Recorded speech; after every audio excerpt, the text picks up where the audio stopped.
Atamanlar ketdi-ku. Ayajon, bizlar mehmonga keldik. O'ldi.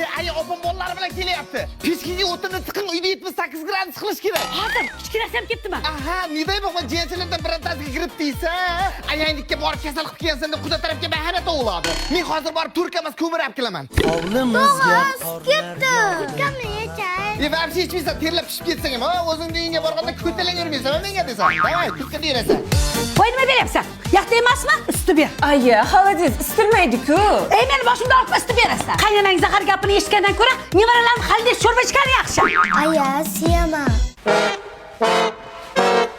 Obid ko'chada gradus qanaqa?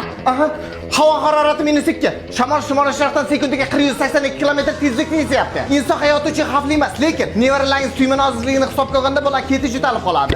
Nima qilamiz? Gashga olib kelaman.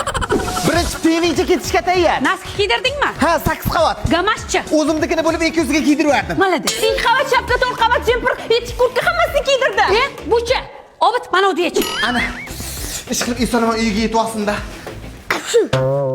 Ana, kelin sizga nima deyapti? Har doim shu ahvol. Ayangiznikiga kelasiz, bolalarni kasal qilib ketasiz. Ha, onasini deb o'zlaringizga tomdan tumalib ketsa hech bola qilmaydi. Bola shit katta bo'ladi deydi. Bizlarga kim adashib deb qo'ysa bo'ldi. 3-chi jahon urushi boshlanadi. Sizlarda ham shunaqami?